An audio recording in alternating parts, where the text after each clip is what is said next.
Alhamdulillah wa syukurillah.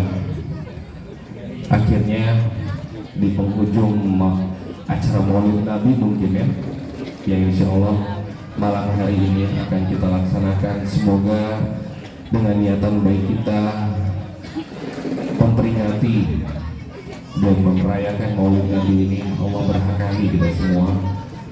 Allah berikan syafaat nanti kelak di yaumil akhir oleh Nabi besar Muhammad SAW yang kita cintai. Baik Bapak Ibu, mempersingkat waktu karena kebetulan ternyata sudah malam juga. Acara hari ini yang sudah tadi saya sampaikan, insya Allah malam hari ini juga akan dibuka langsung oleh Ketua Panitia acara malam hari ini, dan beliau akan menyampaikan beberapa laporan yang sudah terjalin sampai akhirnya acara malam ini terjadi. Kepada Ketua Panitia acara dipersilahkan waktu dan tempatnya. Asyhadu anna Muhammadan abduhu wa rasuluhu la nabiyya ba'dah. Maha suci Allah yang maha berkuasa atas segala sesuatu, yang dengan kuasanya kita bisa kumpul hadir di sini dalam keadaan kekuatan iman dan kemudian dalam keadaan sehat walafiat. Salawat serta salam lalu kita limpahkan kepada junjungan kita Nabi besar Muhammad Sallallahu Alaihi Wasallam. Beliau adalah suatu hasanah kita dalam ibadah. Salawat juga kita sampaikan kepada keluarganya, kepada ya. Jadi acara yang kedua adalah menyantuni anak yatim dan fakir miskin yang insya Allah dan alhamdulillah setelah datang itu ada di sekitar lingkungan Dalu berjumlah 21 orang. Kemudian juga kami akan menyantuni anak yatim dan fakir miskin di Yayasan At-Taubah.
لقد كان لكم في رسول الله أسوة حسنة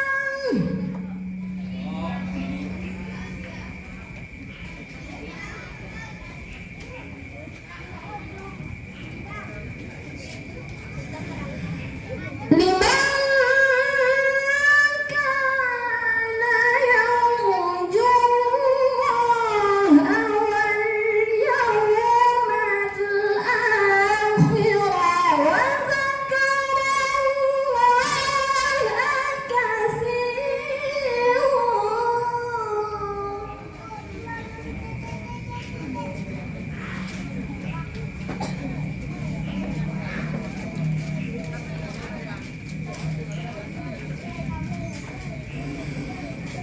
لمن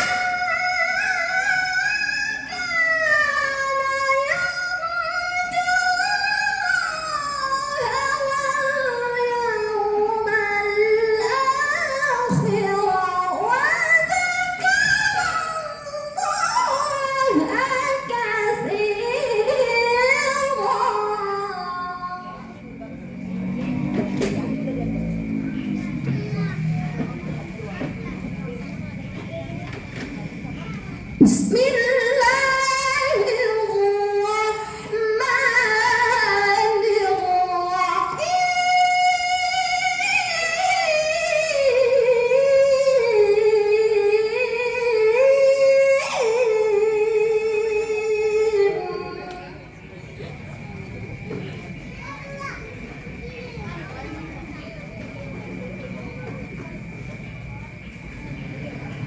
وما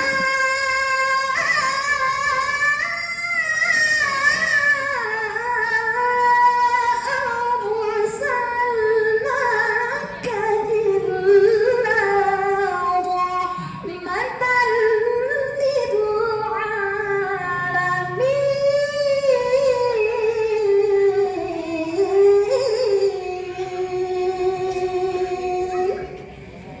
صدق الله العظيم السلام عليكم ورحمة الله وبركاته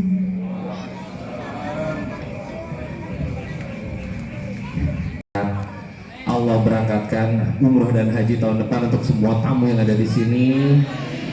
Jadi orang kaya semua biar bisa santunan terus. Ya berdiri aja adik-adik, semangat. Saya blocking lagi.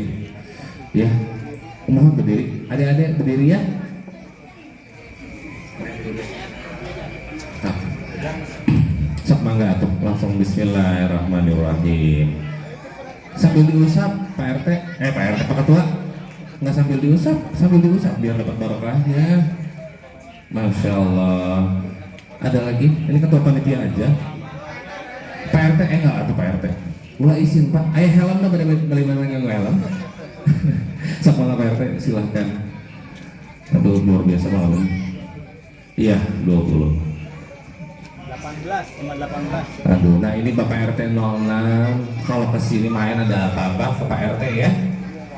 Mau minta uang boleh buat biaya sekolah. Pak RT mau luar biasa bagus ini ada. Ada. Kiai Haji ini udah datang ya. Pak Ustadz udah datang, alhamdulillah Pak. Ya, alhamdulillah atau kalau Pak Kiai juga sudah datang sini.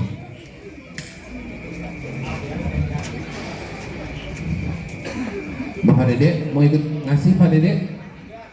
Oh udah. Mau nambah kali? Atau ada Bapak Ibu yang mau nambah lagi? Mangga Bapak Ibu dipersilahkan untuk naik. Udah? Ya, alhamdulillah adik-adik. Sekali lagi terima kasih jazakallah khairan juga udah hadir. Semoga adik-adik bisa membawa keberkahan buat semuanya. Allah naikkan harkat derajat adik-adik untuk kedua orang tuanya juga. Ya, mungkin sebelum adik-adik turun, boleh duduk, sama nggak duduk. Sebelum dilanjutkan ke Bapak Kiai, Pak RT.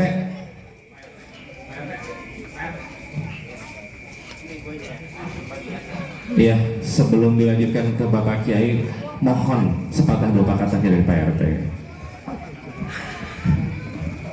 Bismillahirrahmanirrahim. Assalamualaikum warahmatullahi wabarakatuh. Waalaikumsalam. Saya tahu sebetulnya ini pengerjaan saya ini. Padahal sebetulnya dalam struktur itunya nggak ada RT harus bicara seperti ini Pak. Terima kasih kepada bapak-bapak yang sudah menyempatkan untuk hadir dalam acara Maulid Nabi besar Muhammad Sallallahu Alaihi Wasallam.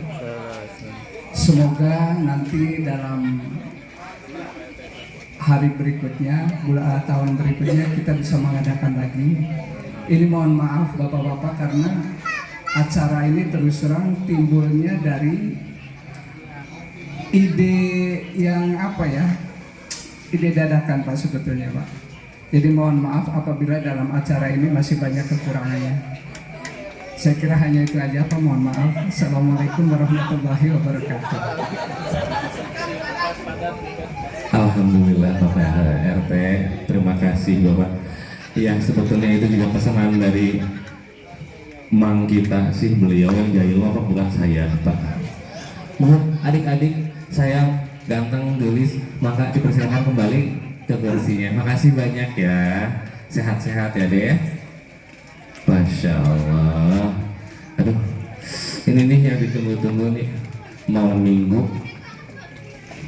datang hadir ke acara Maulid Nabi itu. Aduh, Allah sayang banget deh. Malaikat lagi nulis tuh ini sekarang, lagi nulis bapak-bapak ibu-ibu nih, pahalanya dilipat gandain. Dan insya Allah nih sambil malam mingguan ngedengerin Ada di situ ya. kajiannya dari Kiai Haji Ending. Beliau jauh-jauh dari Lebak datang ke sini sangat amat kehormatan sekali. Kenapa? Itu adalah diskon dari Allah karena waktu hari Senin lahirnya Muhammad, aku gembira menyambut kelahirannya, maka Allah memberikan bonus. Abu Lahab saja diberikan bonus karena gembira menyambut kelahiran Nabi, apalagi kita yang ada di sini. Nah, itu prolog sejarah karena sesuai dengan judul di sini sejarah perjuangan, maka kita urut dari awal dulu. Jadi sekali lagi jamaah yang dirahmati Allah, kalaupun ada saudara-saudara kita yang menganggap bahwa ini adalah sesuatu yang tidak dibenarkan, ya biarkan saja. Karena zaman dulu mah ketiknya Pak Haji Chefnya, kayaknya kita dulu makan adem gitu ya. Tapi ya sudahlah, itu adalah perbedaan. Para hadirin yang dirahmati oleh Allah, kalau kita bicara baginda Nabi, Rasul itu dari mulai dalam perut ibunya Aminah sampai beliau dilantik dan diberikan SK menjadi Nabi, beliau itu sudah dijaga kesuciannya oleh Allah. Ketika umur 2 bulan dalam kandungan ibunya sudah ditinggal oleh bapaknya Abdullah. Ketika umur 8 tahun itu sudah ditinggal oleh ibunya Aminah. Jadi Rasulullah dari kecil itu sudah betul-betul dijaga oleh Allah. Nah pertanyaannya, kenapa Rasul diutus ke muka bumi? Tentu jawabannya banyak. Suatu ketika Siti Sarah itu ngomong sama Nabi Ibrahim, Ambek, kita kan yang udah rumah tangga puluhan tahun nih Beb, tapi ibu temenin can berkena ini. Gimana nih? Kata Nabi Ibrahim, atau kemana? Semua ramuan sudah diracik, kuku gima, esrajos, campur ndok bebek. Tapi gimana? Ibu, kata Siti Sarah ini adalah wanita tercantik yang pernah ada di muka bumi, mengalahkan Siti Juleha, mengalahkan Ratu Balkis, sampai-sampai Raja Namrud keedanan tergila-gila kepada Siti Sarah. Tapi dipertahankan oleh Ibrahim. Mendengar curhatan istrinya Siti Sarah dan Nabi Ibrahim juga sudah pasrah, bagaimana lagi kita sudah ikhtiar. Kalimat yang keluar dari Siti Sarah apa? Pi, kalau memang selama rumah tangga saya belum juga bisa hamil, nggak apa-apa Pi, Mami ikhlas, Papi buka cabang. Nges urusan buka cabang laju sirah orang gue ya, tambah panas urusannya. Biasanya ibu-ibu kalau dengar buka cabang nyandung mulibek betul mata. Ring Pak, berapa bes kan sekali-kali Pak? Ya. Kata Nabi Ibrahim, bener kamu ya? Iya serius, cius. Singkat cerita, bertemulah Nabi Ibrahim dengan perempuan yang kedua yang bernama Siti Hajar. Ketika berumah tangga dengan Siti Hajar, maka Nabi Ibrahim berdoa kepada Allah. Doanya Nabi Ibrahim Allah abadikan dalam surat Al-Baqarah ayat 129, bisa dibaca lagi. Dan doa inilah yang akan menjadi cikal bakal kita hadir pada malam ini memperingati lahirnya baginda Muhammad SAW. Apa doanya Pak? Rabbana wab'ats fihim rasulah. Ya Allah, kirimlah kepada manusia seorang rasul, yang mana rasul ini golongan dari mereka, maksudnya golongan orang Arab, bukan golongan orang Serang ya. Kemudian orang ini akan menjelaskan silabus yang dibawa, Al-Quran namanya. Kemudian dia akan menjelaskan hikmah, wa yuzakkihim, dan akan mensucikan manusia. Innaka antal azizul hakim, sesungguhnya kau zat yang maha bijaksana. Setelah Nabi Ibrahim itu berdoa, langsung kontan oleh Allah dijawab, alam taro kaifa fa'ala rabbuka bi ashabil fil. Maka surat ini berkaitan dengan peristiwa penghancuran Ka'bah oleh Raja Abraha dengan pasukan gajahnya, dan pada saat itu lahirlah seorang bayi yang bernama Muhammad. Belum jadi Muhammad, belum jadi Nabi. Jadi sebenarnya ibu bapak punten, korelasi yang paling pas surat yang berhubungan dengan kelahiran Muhammad, ini kelahiran baik bukan kelahiran Nabi, adalah surat Al-Fil. Karena Muhammad dilahirkan bertepatan dengan tahun gajah. Jadi 12 Rabiul Awal itu bukan kelahiran Nabi Muhammad, tapi kelahiran bayi yang bernama Muhammad. Sedangkan Nabi itu dilantik mendapat SK ketika berumur 40 tahun dengan surat Iqra bismi rabbikal ladzi khalaq. Jadi perlu dibedakan, apa bedanya kelahiran Nabi dengan kelahiran Muhammad? Jelas beda. Kalau 12 Rabiul Awal, saya ulang, itu lahirnya bayi yang bernama Muhammad. Sedangkan lahirnya Muhammad ketika dilantik menjadi Nabi, itu suratnya Iqra bismi rabbikal ladzi khalaq.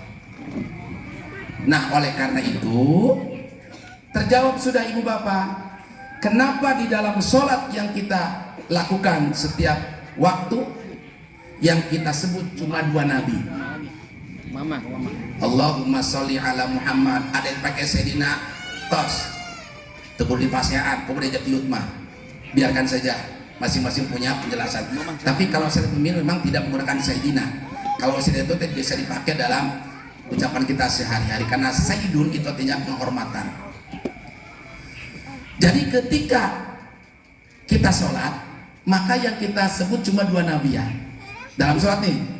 Allahumma sholli ala Muhammad wa ala ali Muhammad kama shollaita ala Ibrahim wa ala ali Ibrahim. Karena Rasul diutus ke muka bumi itu karena doanya Nabi Ibrahim.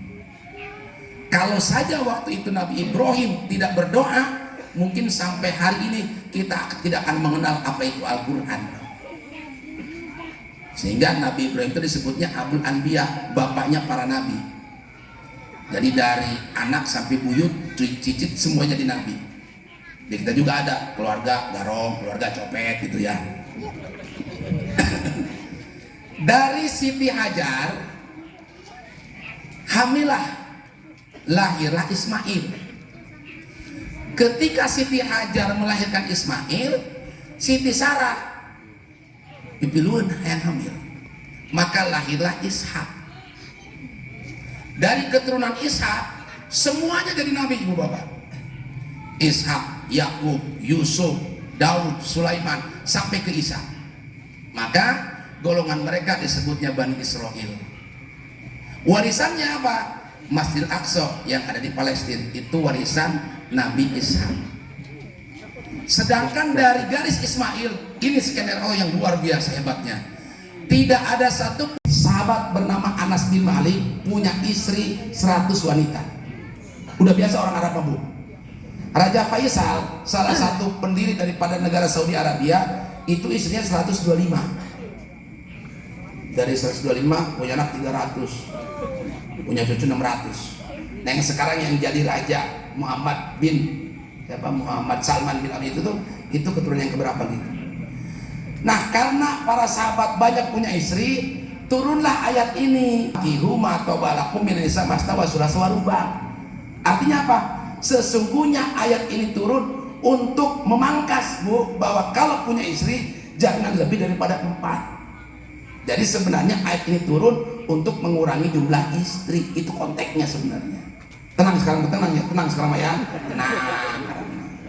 Tapi tetap Bu, di nanti kata Rasul ada satu surga Bu, khusus disiapkan bagi wanita yang ikhlas di madu. Mau ibu surga? Bu. Kadang-kadang ibu mau bingungnya. Nah itu pencerahan aja. Yang kedua, kadang-kadang kaum wanita ini melihat hukum Allah itu cuma sekilas. Contoh yang kedua apa? Tentang hukum waris ya.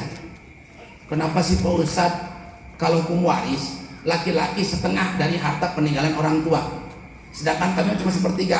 Bu, kalau kita berpikir lebih jernih, kenapa bagian laki-laki lebih besar daripada perempuan? Karena laki-laki itu ibu ketika dapat warisan tidak utuh Bu. Kita ambil dulu sederhana hitungnya. Seorang bapak meninggal, punya anak 3, 1 laki-laki, perempuan 2. Kenapa saya harus sedikit angkat masalah hukum paro itu, hukum waris? Karena kata Nabi, di alam kubur ibu bapak hanya 2 ilmu yang paling utama, kata Rasul. Yang pertama adalah ilmu Quran, mencakup segala hukum. Yang kedua ilmu fikih atau ilmu waris. Kenapa Rasul? Yang lain mah hanya ilmu tambahan. Karena banyak umatku yang tidak memahami tentang ilmu waris. Apa yang terjadi? Tidak sedikit ketika orang tuanya meninggal, anak dengan anak bermusuhan. Tidak jarang juga yang saling melaporkan. Naudzubillah. Jadi kalau anaknya 3, laki-laki 1, bapaknya meninggalkan 1 juta, ini misalnya hitungan sederhana, berarti si anak dapat berapa ibu? Dapat 500.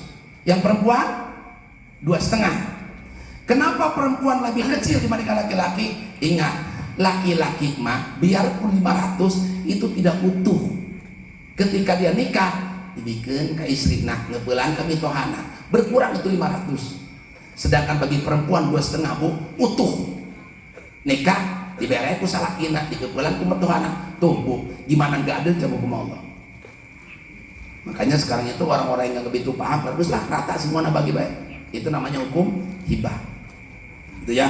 Baik para jamaah rahmati Allah, jadi kembali bahwa Nabi Muhammad SAW itu sukses karena ada peran seorang istri. Perempuan setelah datang Nabi, masya Allah, diangkat derajatnya sama Allah. Makanya kan kita mungkin sudah sangat familiar ya dengan hadis ini. Ketika sahabat datang, ya Rasul, siapakah yang harus aku hormati? Rasul kan menjawab 3 kali ya. Ibumu. Berarti ya sabar ibu nabu. Tilu. Ismonong tibet ibunya. Baru bapakmu. Ya Rasul, kenapa kau menyebut 3 kali nama ibu baru bapaknya? Hebatnya apa kata Nabi? Karena ada 3 kondisi yang dialami oleh ibu, tidak oleh bapak. Kita lihat. Pertama, bagaimana ketika ibunya sedang ngidam. Perempuan ngidam pak, anak bawa anak kan serba salah. Hayang muhara rase masih normal. Khawatir kalau ada orang sini ketika ngidam, mama hayang naon, pak, mama mah hayang naik tower ngidamna. Turutkeun pak, teterek elan kaluhur. Lihat coba, seorang perempuan ketika ngidam bu, ya kita sama-sama sudah merasakan kan? Maksudnya sudah melihat bagaimana istri kalau sedang ngidam, serba salah kan pak? Iya salah itu salah. Ada loh yang ngidam benci lihat wajah suami, ada. Ada yang benci lihat wajah anak, karena perubahan hormon ya, masih normal lah. Tapi lihat dalam kitab Fadailul keutamaan seorang ibu dan seorang istri. Setiap seorang wanita yang sedang ngidam, ini hadis, dan dia muntah, kan muntah orang ngidam makan prank ya, tidak ada isinya, utama nggak ada isinya. Setiap dia merasa mual kemudian muntah, maka setiap itu malaikat akan terus mendoakan. Makanya ibu lamun hayang sering didoakan malaikat, kudu sering-sering nyiram bu, banyak ngedoain. Berapa bulan bu nyiram? 3 bulan.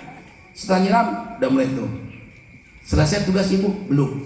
Yang kedua, bagaimana ketika seorang istri hamil sampai 9 bulan? Ibu bapak, saya megang mic ini geus pegel sebenarnya. Apalagi seorang ibu bawa buntelan eta 8 bulan, kamu mana di bawah? Bayangkan, kalaulah itu anak bisa disimpan, ceng, dia mulai minumnya, dia mereka pasang. 2. Setelah hamil, melahirkan, selesai tugas ibu? Belum, kata Nabi. Proses yang ketiga, bagaimana beratnya seorang ibu melahirkan anak. Sekarang kan lagi zaman resti ya, resiko tinggi. Kalaulah itu dokter bertanya kepada ibunya, bu, ada 2 pilihan. Kalau anak ibu selamat, ya, maka ibunya tidak. Kalau ibunya selamat, anaknya tidak. Jawaban seorang ibu seragam bu, dok, jangan pikirkan saya, yang penting anak saya selamat. Tuh jawaban seorang ibu. Tapi kalau pertanyaan ini dilemparkan ke bapaknya, atau simple suami jawabnya. Kan kalau mau operasi suka minta persetujuan suami. Pak, ini istri bapak resiko tinggi, 2 pilihan, mau anak atau istri bapak yang selamat. Cek lalakina, dok, kalaupun anak saya tidak selamat, gampang nyieun deui bae dong. Kalau istri bapak gampang neangan deui bae. Itu. Tapi kalau bapak di sini mah insya Allah kedipnya kedip bala lagi insya Allah ya setia. Jadi bagaimana proses terjadi? Ibu sadayanya, Rasul ketika diutus banyak memberikan lapangan pekerjaan pahala untuk ibu-ibu. Nggak perlu jauh-jauh ke Mekah. Semua pahala haji dan umroh dalam kitab Fadil itu terkumpul di rumah, Bu. Bagaimana kebiasaan Nabi kalau pulang ke rumah itu Siti Aisyah selalu menyuguhkan air minum, Bu. Dan nggak pernah dihabiskan oleh Rasul. Sengaja itu disilakan agar diminum oleh istrinya. Apa? Ternyata keutamaan seorang istri yang memberikan air minum kepada suami ketika pulang kerja, pulang ke rumah, walaupun cuma air putih, itu pahalanya seperti umroh 3 kali, Bu. Hadisnya sahih. Ibu memang berat, belum bisa umroh, belum bisa haji, nah udah banyak aja ngasih air kepada suami. Itu karakteran, Pak. Umroh, kok belum pernah kirim China, oh pulang bapaknya di kantor langsung kagok cek isina patah jeung teko-tekona leul kadinya mah kira-kira teh tekona pah lamun sagelas 3 kali umroh, lamun sateko 100 kali umroh. Itu satu, Bu. Yang kedua, sunnah kata Nabi dalam hadis Imam Tirmizi itu bahwa setiap istri ketika dia mau tidur disunahkan kita berwudu, ya Bu ya, itu disesuaikan. Kata Rasul, setiap orang yang berwudu sebelum tidur maka malaikat akan menyertai dia sampai bajunya terlepas dari tubuhnya.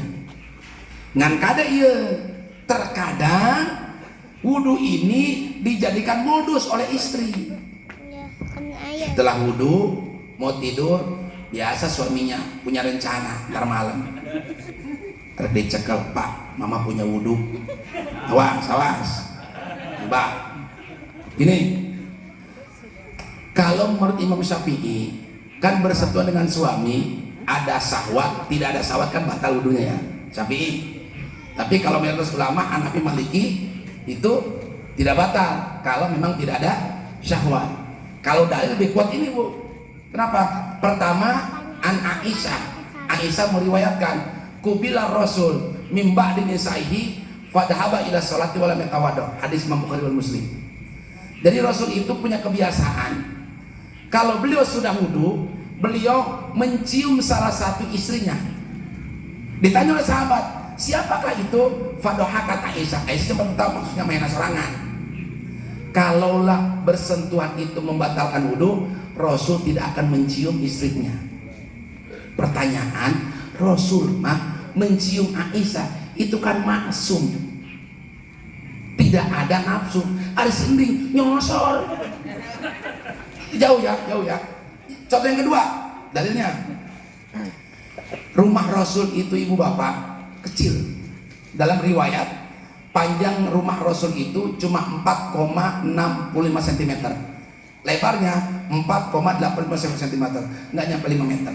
Tapi Rasul biarpun rumah kecil, baiti jannati, bukan berarti Rasul nggak pernah komplit, tetap komplit mah ada aja ibu bapak. Cuma Rasulullah bisa manage. Ini mau udah rumah kecil jeung salaki pasea bae, tidak seru.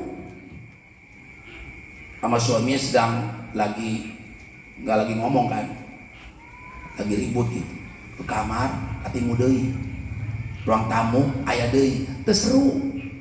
Kecuali lamun punya rumahnya gede gitu kan, jadi nggak ketemu sehari itu kan, yang satu di kamar satu gitu ya. Tapi Rasul memang luar biasa.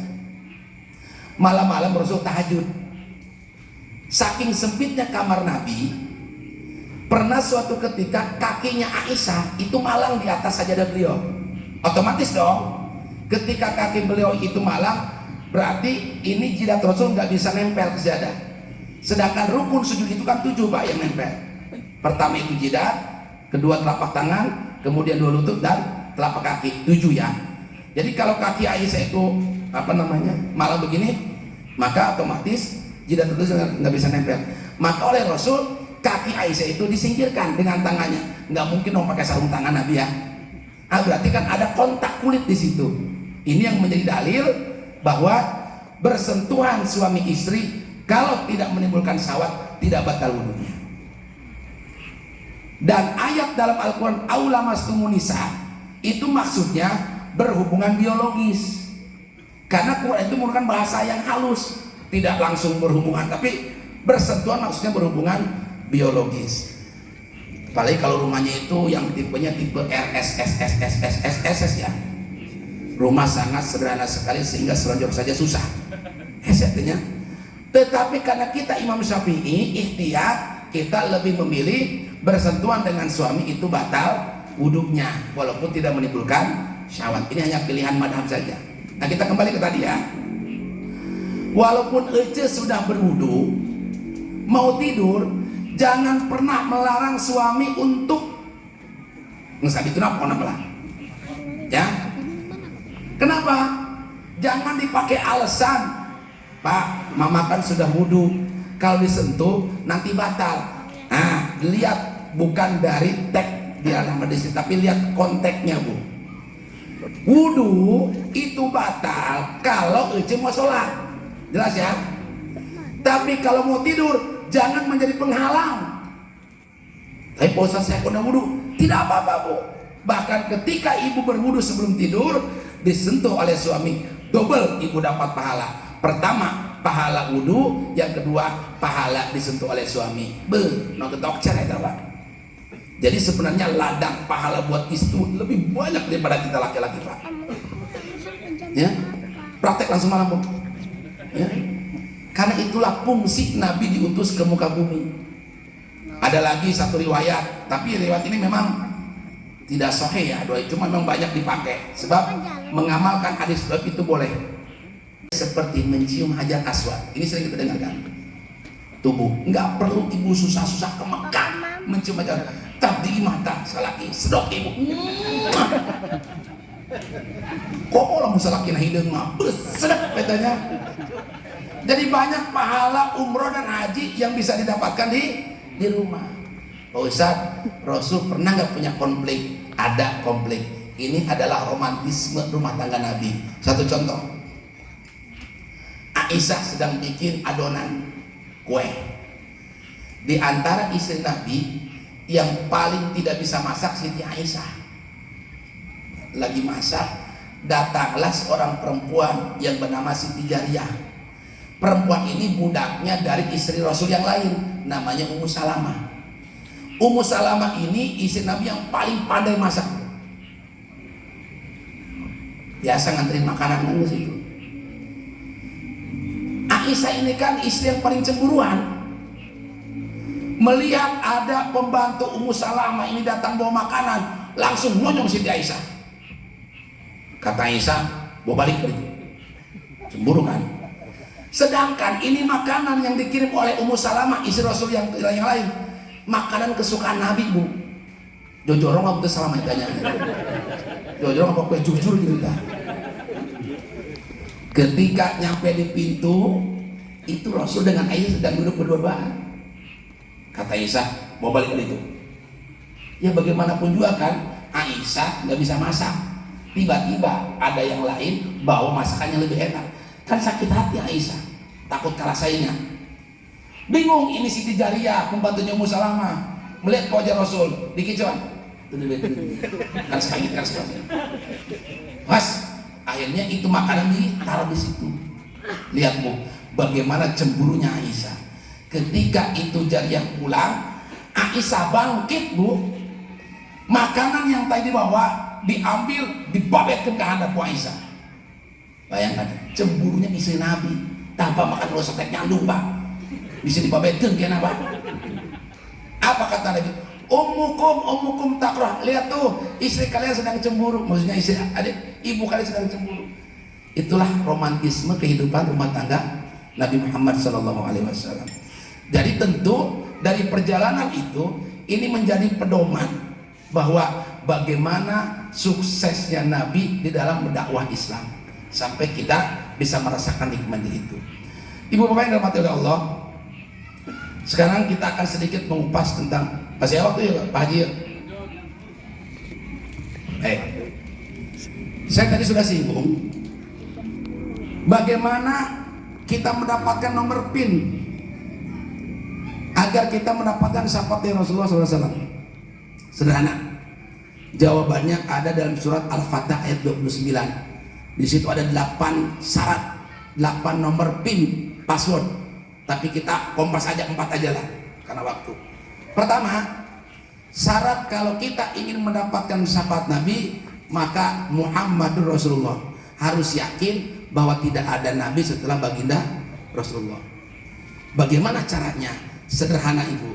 Kalau kita ingin mendapatkan syafaat, banyaklah kita bersalawat. Yuk kita lihat satu contoh. Suatu ketika Rasul dengan Ali bin Abi Thalib duduk berdua. Tiba-tiba datanglah seekor lebah, Nahlah, dalam Al-Quran dalam surat Nahlah. Hebatnya Nabi Ibu Bapak, beliau itu mukjizatnya bukan hanya Quran, tapi hampir seluruh mukjizat Nabi itu kumpul dalam diri Nabi Muhammad. Nabi Sulaiman kelebihannya bisa bicara dengan hewan. Nabi Musa bisa membelah laut. Kemudian Nabi Nuh bisa membuat kapal. Tapi Rasulullah bisa semuanya, Bu. Dalam satu riwayat diceritakan oleh Anas bin Malik, Rasul waktu kecil kira-kira umur 7-8 bulan itu, Bu, mainannya apa coba? Mainannya bulan. Jadi kalau ada bulan itu, jari beliau seperti ini. Itu bulan ikut-ikutan muter. Makanya tidak heran setelah dewasa salah satu mukjizat Nabi itu bisa membelah bulan. Karena sewaktu kecil kaulinan Rasulullah eta kitu kana bulan. Aturan gaya kalau cuma kalau anak neker orang makalinannya ibu-ibu main congklak gitu.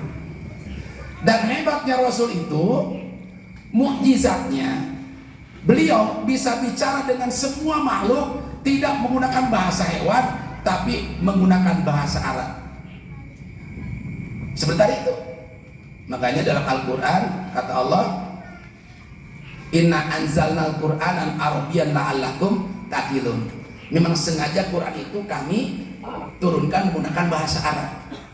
Beda dengan kitab yang lain. Bahkan nih terbaru, saudara kita itu kemarin katanya baru merevisi kitab Injil, ada kesalahan baru kemarin tuh. Tapi biarkanlah itu urusan mereka. Bahasa Arab itu Ibu dipilih Bapak karena bahasa Arab yang sangat simpel, fleksibel, universal. Kata kerja cukup satu dalam bahasa Arab. Misal makan, bahasa Arabnya cuma satu, akala yakulu, selesai. Tapi kalau bahasa Sunda, bahasa Indonesia, maka tuh banyak. Mau yang halus, mau yang kasar, silakan. Ngedak, tuang,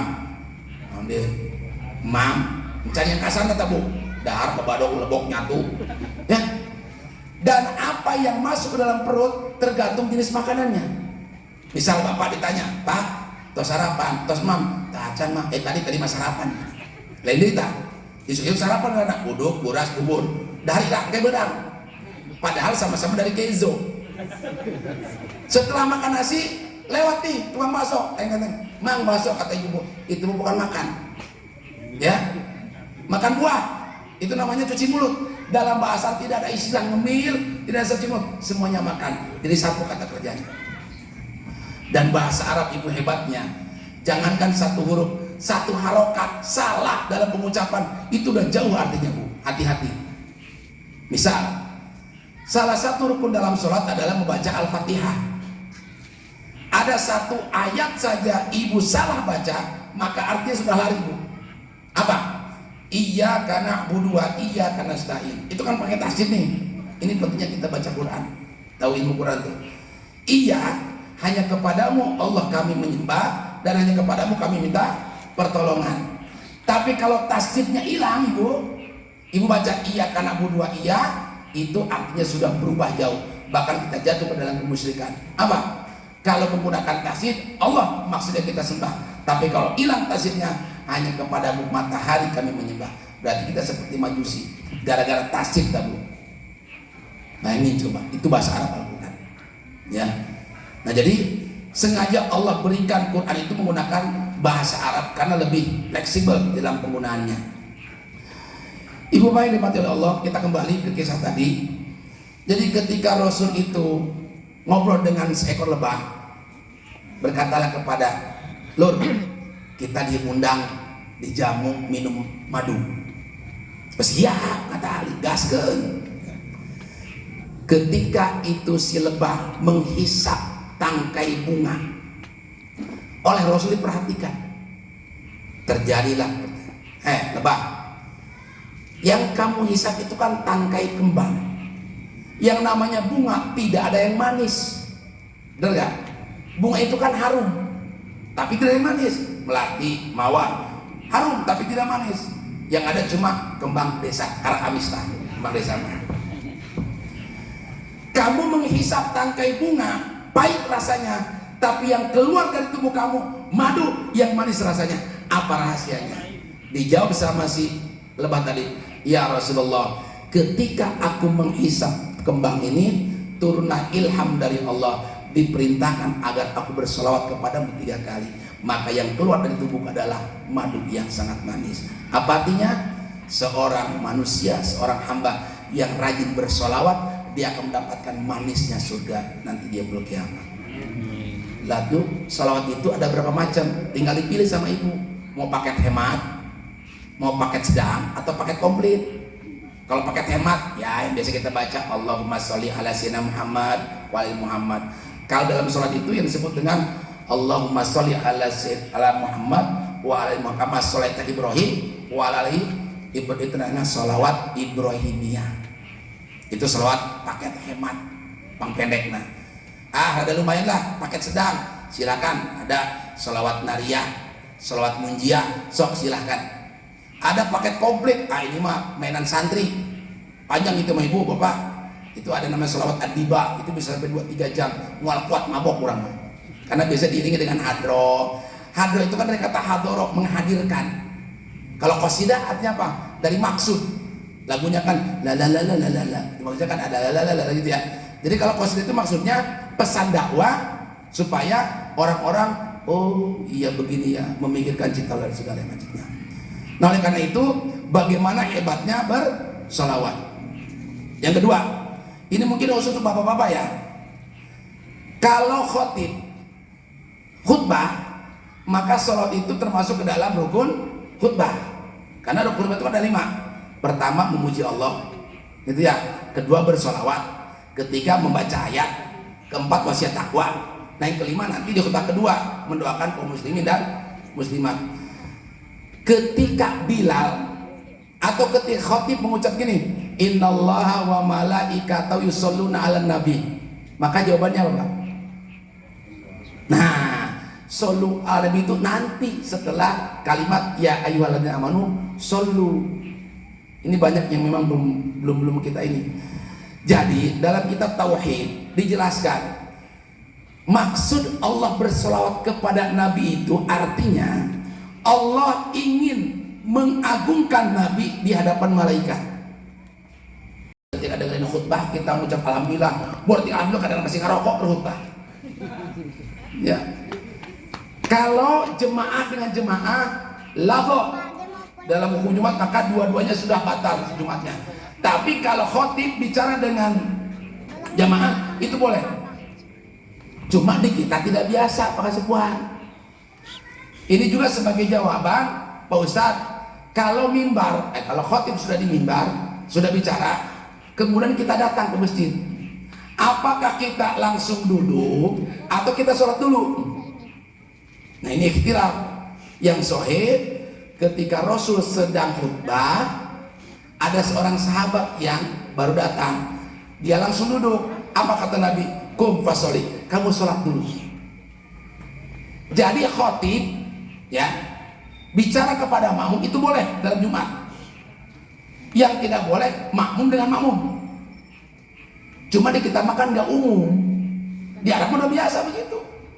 Saya waktu kuliah di Mesir itu kalau ada jamaah yang ngantuk, khotib bilang, antai naim kum. Itu begitu Bu. Coba berani nggak kita di sini ada khotib gitu. Saya kan mau nyoba juga kalau saya khotib di Masjid Agung itu kan suka ada yang tidur. Coba kalau, kamu bangun, yang di balai doa ini. Karena kita nggak biasa, nggak umum, ya. Nah jadi bagaimana luar biasanya kita bersolawat. Yang kedua, Password agar kita mendapatkan syafaat apa ibu bapak? Walladzi nama'ahu asyidda wal kufar. Kita harus tegas sama orang kafir.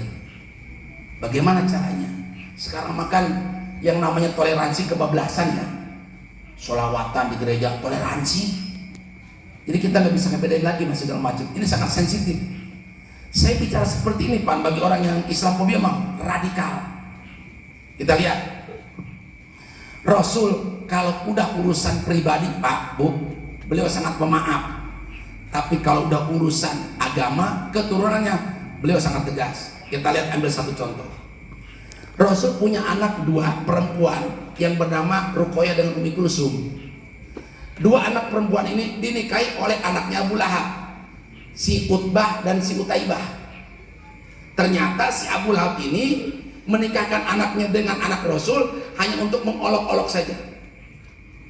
Jadi ketika ini Abu Lahab mau ke Syam itu kalau sekarang mungkin Tanah Bangnya lah, pusat perbelanjaan waktu itu. Kata si Utbah, sebelum kita berangkat belanja ke Syam, saya ingin menceraikan si Ruqayyah dulu, anak si Muhammad. Kata Abu Lahab, setuju, sekalian kita. Memang ini keluarga julid ya bener ya. Diserahkan. Ketika itu si Utbah membawa Ruqayyah anak Nabi ke hadapan Nabi, yang dilakukan si Utbah apa Bu? Diludahi muka Rasul. Ingin memancing, tapi Rasul sabar. Ketika si Utbah menyerahkan si Ruqayyah, baru timbul emosi Nabi sebagai seorang ayah. Muhammad, ini anakmu saya serahkan. Hok cocok deh. Mendengar itu, keluarlah doa dari bibir Nabi. Apa kata Nabi? Allahumma tsallitul kilab min kilabika. Ya Allah, kirimkan seekor anjing yang paling besar agar dimakan itu si Utbah. Doa Nabi terdengar oleh Abu Thalib. Apa kata Abu Thalib? Modal dia Utbah dia. Rasul kalau sedang berdoa tidak akan lolos. Akhirnya doa Nabi dilaporkan sama babenya Abu Lahab. Si Muhammad ngedoakan orang supaya dihakan ku anjing. Terus kata Abu Lahab, ada rasa takutnya juga. Gampang, pokoknya nanti kalau kita pergi istirahat, kita bikin pagar betis. Perjalanan dari Madinah ke Syam itu kira-kira 1.200 km. Ya waktu itu kan belum ada Grab Pak, jadi jalan kaki beda kontak. Capek, istirahat mereka di tengah padang pasir. Ingat doanya Nabi Muhammad. Karena Abu Thalib masih sadulur dengan Abu Lahab, adik kakak eta. Kak, awas tak cari si Utbah, pahit dia dia. Doa Muhammad itu sekut. Air hasil mata si Abu Lahab. Ketika istirahat, bikin barisan, jaga semuanya. Apa yang terjadi? Walaupun sudah di booking, jangan ada yang tidur. Sebagian begadang, minum kopi 2 teko. Bersare, siap bos. Allah Maha Kuasa ibu bapak. Semuanya tertidur. Datanglah seekor anjing, udah anjing alabatan singa. Nyari si Utbah tadi teh. Kapan dak? Atau saya pelem. Jadi Nabi Pak, kalau urusan pribadi beliau pemaaf, tapi kalau sudah urusan duriahnya, anak cucunya diganggu, lihat terjadi sekarang mubahalah. Ya kita nggak paham lah kasus sabu segala macam kan. Tapi kalau diurut-urut itu kan juga akibat sebenarnya. Ya, itu yang pertama. Yang kedua, setelah Rasul wafat, ada seorang laki-laki Pak nggak mau bayar zakat. Terjadi ketika Khalifah Abu Bakar nyuruh kepada Khalid, lid tagih zakat. Abu Bakar kan masalah zakat keras Pak. Ketika ditagih, dia, kenapa kamu tidak mau bayar zakat lagi? Apa jawabannya? Lah zakat kita macam dititasi Muhammad. Orang ini hanya mengatakan Muhammad, tidak pakai Rasul, tidak pakai Sayyidi Pak. Apa yang terjadi? Sapat beheungna Pak ku Khalid disunatan. Waktu gegerkan, si Khalid katanya motong leher orang, lapor kepada Abu Bakar. Abu Bakar, coba tak bejan si Khalid. Ulah ganas-ganas teuing eta beung batu pot disunatan itu sapat Pak. Khalid kan sebagai singa Allah ya. Abu Bakar sahabat yang paling lembut. Mendengar itu apa? Kalaulah saya ada di posisi Khalid bin Walid, saya akan melakukan hal yang sama. Itu gara-gara tidak pakai Sayyidina Pak, cuma nyebut Muhammad doang. Sekarang kita lihat bagaimana di media sosial, begitu entengnya orang menghina Muhammad segala macam. Kita mau radikal, begitu ya pastinya. Ini bukan masalah radikal, ini adalah prinsip, ya Bapak. Bahkan yang lebih berbahaya, justru gangguan ini datangnya dari umat Islam sendiri. Suatu hari Baginda sedang bagi harta rampasan ghanimah. Ada seorang laki-laki dari Bani Tamim yang bernama Khurkhus bin Juhaili. Perawakannya dia berjenggot. Umar biarkan, muncullah hadis yang masyhur, akan lahir dari keturunan dia di mana baca Quran, sholat cuma nyampe tenggorokannya doang. Makanya saya suka berkata, ibu bapak hati-hati dalam memilih lembaga tahfidz Quran. Sekarang kan lagi menjamur nih. Kenapa? Kalau hanya sekedar hafal Quran, tidak memahami isinya, itu anak bisa jadi musuh orang tuanya, ibu bapak. Gampang, ibu sesat, nggak boleh itu. Saya punya banyak testimoni dari jamaah-jamaah. Ustaz, saya bingung ini. Ketika anak saya masukin ke lembaga tahfidz, pas dia pulang ke rumah, saya sholat disalahkan. Ini bid'ah, ini bahaya. Dan itu terbukti siapa yang membunuh Ali bin Abi Thalib. Memang ini masalah kelam ya. Tapi kalau tidak kita ingatkan, ini terjadi hari ini. Yang membunuh Ali bin Abi Thalib siapa? Muhammad bin Mulzam, Pak. Bin Mulzam ini seorang hafid, Pak. Tapi dia tega membunuh, bahkan menebas leher Ali itu, yang kita kenal dengan peristiwa Karbala dan segala macam. Mujab, kamu kan seorang hafid Quran. Kenapa kamu tega-teganya membunuh saudara Nabi, menantu Nabi? Apa jawabannya? Karena Ali tidak menegakkan hukum Allah. Itu akibat kalau kita memahami hukum Quran secara tekstual, Pak.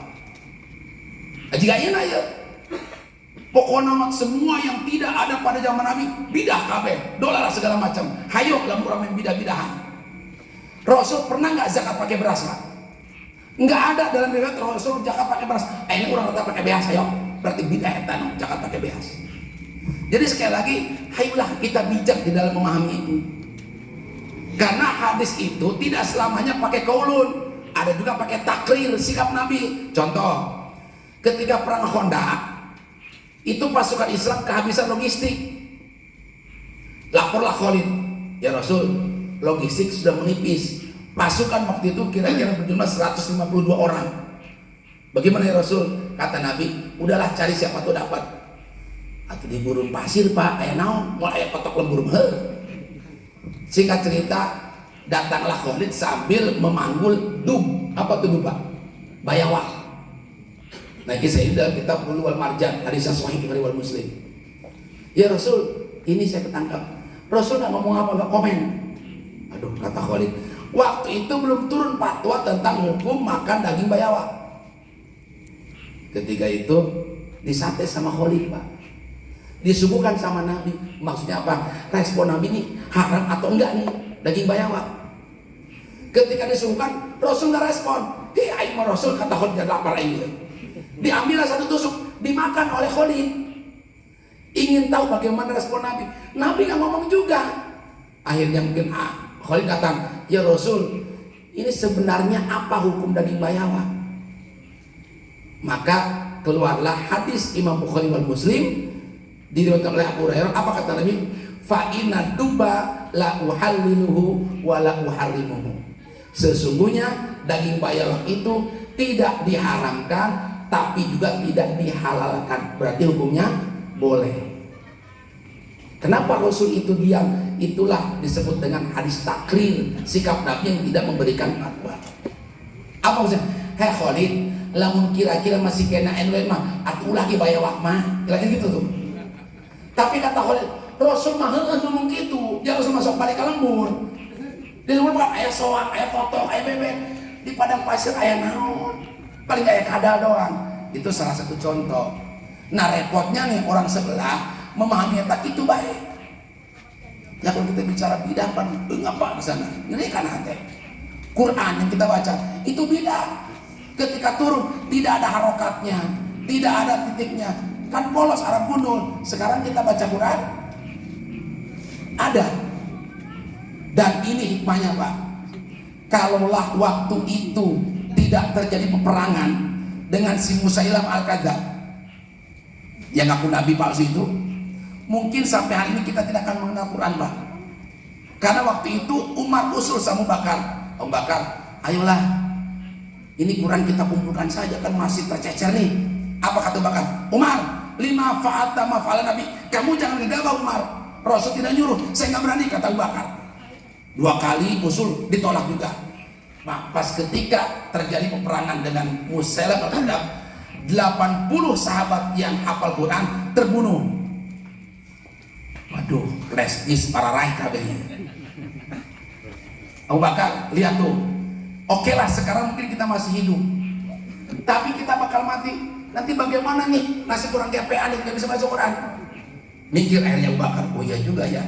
Maka dikumpulkanlah. Siapa yang tukang nulis wahyu? Zaid bin Sabit. Yang hafalnya bagus, Abdul bin Mas'ud, kumpulin. Dan disempurnakanlah pada zaman Utsman bin Affan. Berarti kalau kita bicara bidah, ini Quran bidah Pak. Karena Rasul tidak mengajarkan, tapi kita tidak melihat ke situ hukumnya.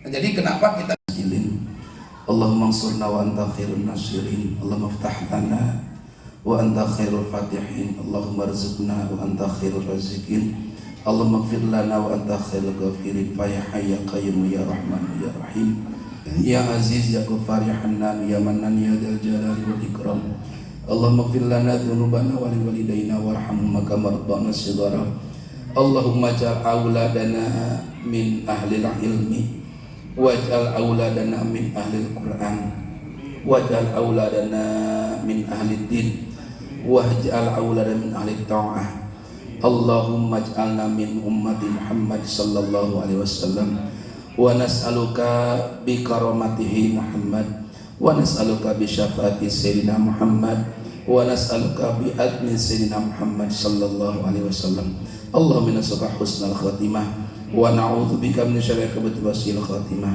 Rabbana atina fid dunya hasanah wa fil akhirati hasanah wa qina adzabannar. Subhana rabbikal izzati amma yasifun wa salamun alal mursalin walhamdulillahi rabbil alamin.